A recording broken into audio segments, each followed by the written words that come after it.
Salut à tous et bienvenue dans ce deuxième volume du Carpool Influence. Pour l'occasion, je vais recevoir une influenceuse voyage qui va nous expliquer un petit peu donc comment se passe ce secteur, les voyages presse, tout ça, et au niveau de la création de contenu, comment ça se passe pour elle, les difficultés et tout. Donc voilà, j'espère que cet épisode vous plaira.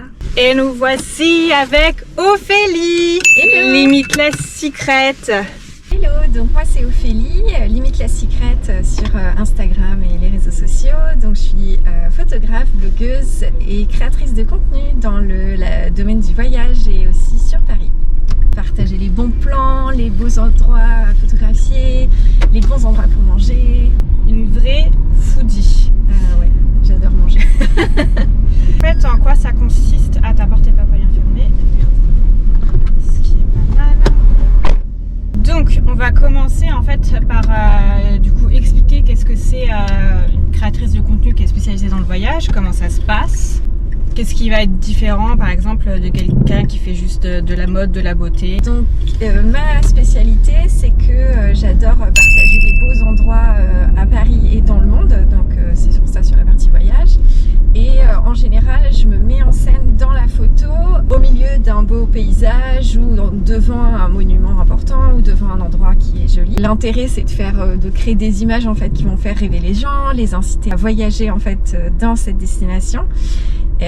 Et aussi à ce qu'ils puissent se mettre à ma place en se disant ah ouais, c'est comme si c'était moi qui étais dans la photo, je m'y vois déjà et sur la plage ou dans la montagne. Et j'aime bien aussi donner des conseils de voyage en fait pour les gens qui ont envie d'aller dans ces endroits. Donc je donne les informations sur la localisation, des conseils pour savoir si on veut y aller, c'est le meilleur moment de la journée pour y aller.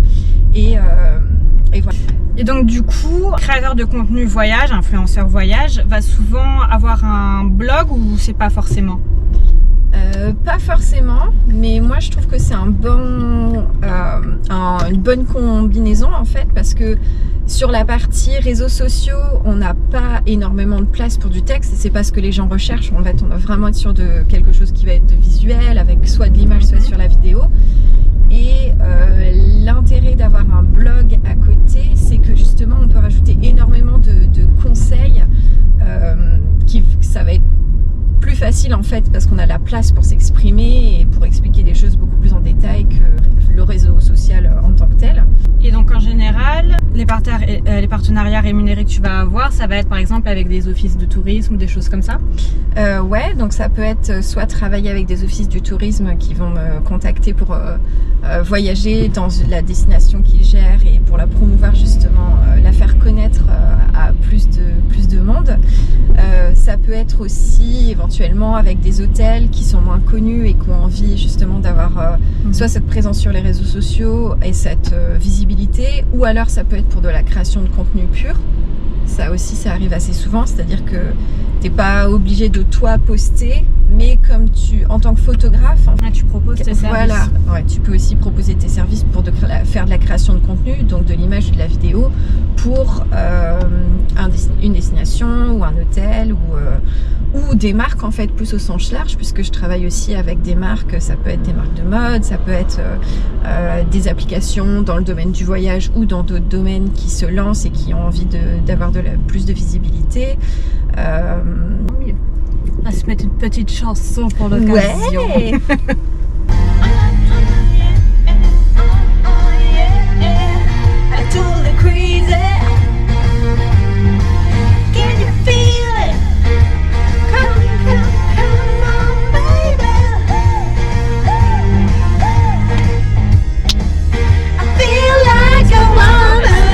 Parce que j'ai vraiment moins un ressenti, tu me diras si jamais ça a changé, mais quand moi j'étais un petit peu spécialisée dans le voyage, j'avais l'impression que autant ils vont pouvoir t'inviter, t'offrir des nuits ou machin, mais autant te rémunérer, c'est un peu ils ont un petit peu du mal à ça. Est-ce que toi tu as l'impression que ça se débloque un petit peu ou pas? Ouais, ça change. Alors ça change sur deux parties.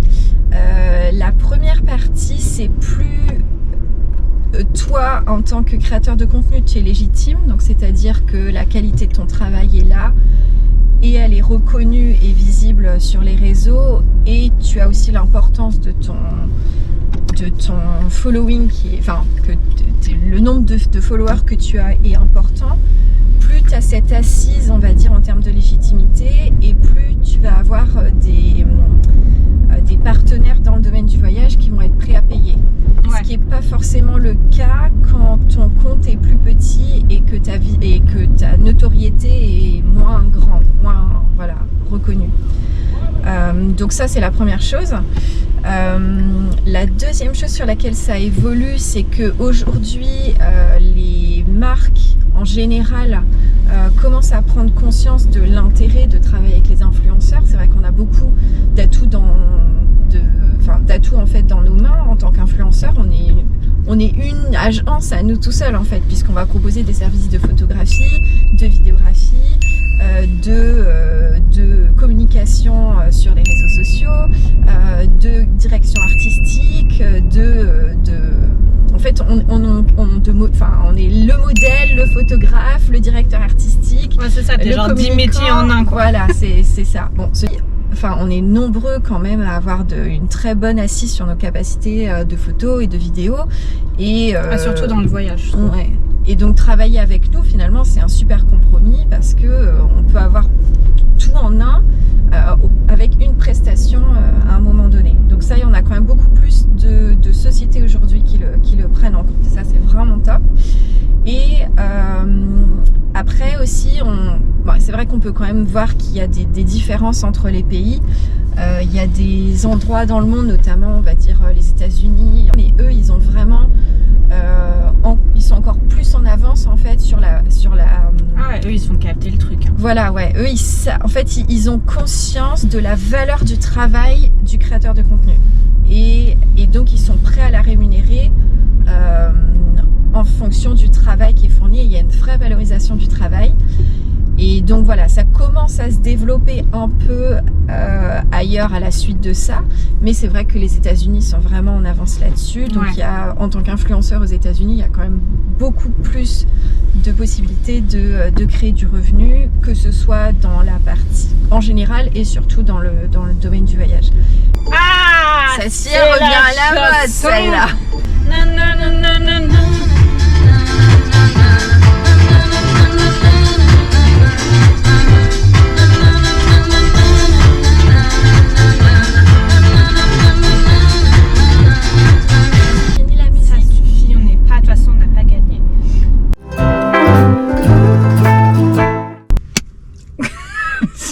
M'acheter un petit claque. Aujourd'hui, on change de jeu et on va faire un tu préfères ça ou ça.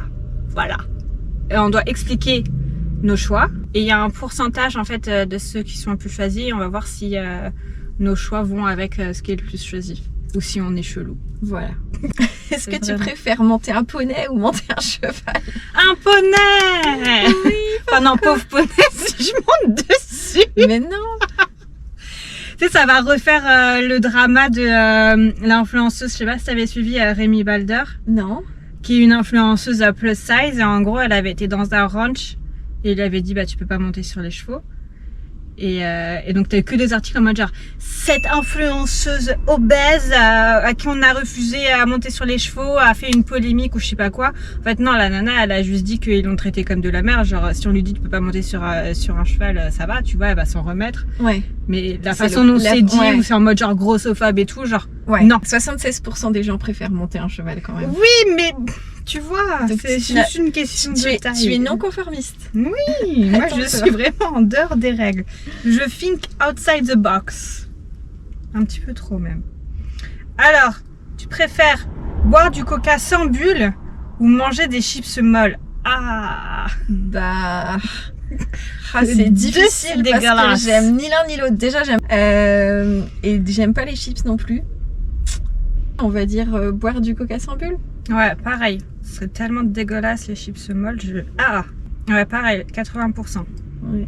Ouais, on est d'accord. Les gens qui répondent à chips molles, vous êtes chelous. Ah, c'est la pub du jeu comme ça où ils font exprès d'aller vers le mauvais truc. On adore. Ah mais non, mais ça c'est une question pour moi, faut que tu la fasses à moi. D'accord. Est-ce que tu préfères, ah oui j'avoue, est-ce que tu préfères que la prochaine extension du Pokédex soit celui de Johto, 2e génération, ou, je sais pas le prononcer, Owen. celui de Owen, 3e génération. Johto pour la vie. J'aimais trop. Ouais. Vive Pokémon. Et ben encore une fois, tu as choisi la réponse non conformiste. Et tu sais que Sacha Dubourg-Palette, il est enfin, depuis quelque temps, genre le meilleur dresseur Pokémon. Que depuis tout ce temps, de quand on a enfin moi surtout j'ai grandi vraiment avec le début des dessins animés. Et je pensais que, enfin moi ça fait longtemps que je suis meilleure dresseuse dans les jeux, tu vois. Non, lui ça fait que là. Que genre depuis 2022 il est champion. Il était un petit peu lent quoi. Je suis pas les Pokémon du tout, donc j'espère Non que... mais j'ai vu ça, il avait mis tu sais genre à Tokyo, genre sur les affichages géants et tout, il y a tout le monde qui suivait, c'est hyper intéressant. Ok. C'était pour la petite anecdote Pokémon. D'accord. Bon bah moi j'ai pas suivi, mais vas-y. Next. Je me doute que tu suis pas, mais c'est pour informer les gens. Ouais. Alors, est-ce que tu préfères exceller dans un domaine et être vraiment nul dans les autres, ou être très moyen dans tous les domaines? Exceller dans un domaine et être nul dans les autres. Bah, les gens, ils préfèrent être moyen partout. Ouais. Mais c'est vachement plus intéressant d'exceller dans un domaine, parce que comme tu vas être tellement bon dans ton domaine, bah tu vas pouvoir faire du business avec. Alors que si t'es moyen partout, tu peux faire du business avec rien du tout. Donc, revenons-en à nos moutons. Ouais. Donc, en général, toi, tu vas plutôt créer du contenu du coup dans Paris, Ouais. quand tu n'es pas en voyage. C'est ça. Est-ce qu'il n'y a pas des fois où tu as un petit peu l'impression de tourner en rond dans ton contenu, dans le sens où un endroit genre la Maison Rose, tu vois, est-ce que tu n'as pas l'impression d'être souvent à court d'idées de... Et ben de plus en plus, mine de rien, parce que maintenant ça fait un moment que je fais du contenu sur Paris. C'est ton alarme TikTok? C'est ça. Et bah de plus en plus, figure-toi, parce que comme ça fait un moment maintenant que je crée du contenu sur Paris, ça fait plusieurs années, ça commence à devenir un peu compliqué pour trouver des choses originales. Je me débrouille avec plusieurs choses. La première, c'est tout ce qui est saisonnier. Ouais. Tout ce qui est saisonnier, bah déjà ça marche super bien sur les réseaux. Donc je pense par exemple le printemps avec les fleurs, avec ensuite l'automne avec les couleurs d'automne et Noël avec toutes les décos de Noël. Donc ça me redonne en général un boost de motivation pour aller shooter, parce que c'est quelque chose qui est là pendant un moment qui est restreint. Et du coup, c'est aussi des choses qui permettent de vachement jouer sur la créativité, sur l'assortiment de la tenue avec l'endroit. Et forcément, tu vas... pour moi, c'est l'occasion d'être créative avec les marques et de voir un peu quelle tenue je vais pouvoir avoir dans des couleurs roses pour les fleurs ou par rapport à Noël, des choses qui sont en rapport avec Noël, dans le doré, le vert, le rouge et tout. Donc ça, la partie saisonnière, en général, ça me redonne un coup de motivation. Ça, c'est la première chose. La deuxième chose qui peut aider dans ces cas-là, enfin qui m'aide moi, ça va être tout ce qui est tendance, parce que c'est vrai qu'il y a beaucoup de trends sur les réseaux, donc que ce soit TikTok ou Instagram. Donc voir comment je peux adapter une trend dans Paris ou avec du contenu parisien que j'ai déjà, ou avec créer du nouveau contenu mais qui soit adapté à une trend du moment, bah ça peut apporter une nouvelle source de créativité. Mais c'est vrai qu'il y a beaucoup de moments où en fait j'ai besoin justement d'aller de me rafraîchir et de voyager, justement parce que là je vais arriver dans des destinations où j'ai jamais fait de photos. Ouais, et t'es avec un nouvel œil. Voilà, exactement. Et t'as plus de motivation aussi. Bonjour la police. Allez, je vais par là. Et donc t'as ton alarme TikTok. Donc toute ta journée tu es sur tous les fronts tout le temps. Ouais, j'essaye, mais j'avoue c'est compliqué, tu vois. Il y a beaucoup de moments. En fait, tout prend du temps. La création de contenu prend du temps, la gestion du compte Instagram en lui-même prend du temps, la gestion des autres plateformes sur lesquelles je suis, donc notamment TikTok, mon blog, Pinterest, tout prend du temps. Et donc du coup, il y a des moments où je me mets des rappels, parce que sinon il y a des choses qui vont passer un peu au second plan. Typiquement là par exemple, TikTok aujourd'hui, je vais pas avoir le temps de poster. Est-ce que c'est grave si tu postes pas TikTok?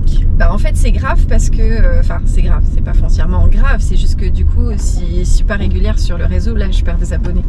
Mais est-ce que du coup tout ça c'est pas se mettre genre trop de pression aussi Ah ouais, ça met beaucoup de pression, ouais, c'est clair. Bah en fait le problème c'est que tu peux pas être partout à la fois. Bah, il faut choisir ses priorités et en fait t'as des moments où tu voudrais vraiment tout faire et c'est pas possible. C'est pour ça que je me mets des petits rappels en me disant bah là voilà, tiens, si t'as le temps, ça serait le bon moment pour poster un petit TikTok. Mais bah clairement non, je peux pas tout faire. C'est vachement frustrant parce que... Est-ce que ça te crée pas du stress tout ça de vouloir être partout à la fois? Ouais, du stress et surtout c'est frustrant parce que tu veux faire plus de choses mais tu manques de temps en fait. Donc c'est... Ouais, si, ça crée... C'est sûr que ça crée du stress. En fait, j'aimerais avoir... j'ai besoin de 4 journées dans une journée, quoi. Mais c'est pas possible. Tu arrives à prendre un petit peu de temps pour toi? T'es en voyage, genre pareil, est-ce que tu prends un petit peu de temps pour te relaxer ou t'es genre dans le speed? Non.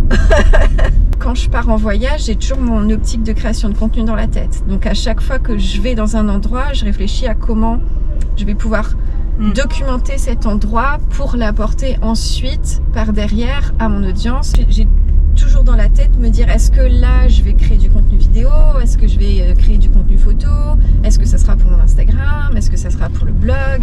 J'ai la partie food aussi, donc même quand je fais des pauses pour déjeuner, je suis toujours en train de penser à me dire bah attends, je vais documenter la food parce que ça va être intéressant aussi. Et voilà, et en fait quand il y a des pauses, des temps morts dans mon agenda, bah c'est le moment où justement je dois retoucher les photos, préparer les vidéos, poster des stories. Voilà. Non-stop. Je suis non-stop. Et là, comme on est sur la première quinzaine de janvier, il n'y a pas non plus encore trop d'événements marquants ou trop d'invitations resto. Ce qui m'a permis de rester un peu plus au calme aussi chez moi et du coup de travailler sur mon blog. Parce que qu'est-ce que je fais quand je travaille pas? Je travaille. Quand je travaille pas sur un truc, bah voilà. Donc ça t'arrive pas de faire genre des digital detox où tu coupes tout? La digital detox, tu connais pas. Mais par contre, parce que tu ne veux pas aussi. Ouais. Oui, je dis je connais pas. Voilà. Oui. Ça fait pas partie de mon agenda. Mais par contre, l'avantage quand même d'être auto-entrepreneur, enfin d'être indépendant, voilà, que ça me permet d'être quand même vachement flexible dans mon agenda. Et il y a des choses que j'adore. Par exemple, tu vas aller prendre des brunchs avec des copines comme toi, et j'adore le faire. Moi aussi, j'aime bien ça. En semaine, parce que le week-end c'est blindé de monde. Tu fais la queue pendant 1 heure, donc. C'est très relou, justement, de pouvoir m'accorder du temps dans mon agenda, dans ma journée, de choses qui me font plaisir. Donc ça va pas être forcément de la relaxation où je vais me dire je vais m'allonger dans mon canapé et je vais rien faire. Mais est-ce que tu vas à un brunch et genre tu prends pas de photos de ce que tu as mangé? Bah non, parce que si je vais dans un brunch, c'est bon. Donc je vais forcément aller chercher un endroit sympa où on va bien manger. Et donc, oui, je vais faire des photos de la food. Mais après, je mange. Donc voilà. Oui, bah encore heureux que tu manges, mais dans le sens où tu vas pas dans un restaurant, tu vas juste manger et genre pas être en mode créatrice de contenu. Non, parce que j'ai toujours mon aspect de me dire ça, je peux le relayer à quelqu'un d'autre derrière. Ça va intéresser mon audience, donc je vais faire une photo pour me dire je vais le partager derrière, que ce soit pour mes stories, pour le blog. Surtout si l'endroit vaut la peine d'être partagé, et en général, je vais dans des endroits qui valent la peine d'être partagés. Bon voilà, c'est tout pour aujourd'hui. J'espère que vous aurez un petit peu plus compris comment ça se passe l'influence voyage avec Ophélie, Limitless Secret. N'hésitez pas à aller la follow. Et si cette vidéo vous a plu, on like, on s'abonne, on met les cloches et voilà. Je suis encore nouvelle là-dessus. Et je vous dis à bientôt. Salut!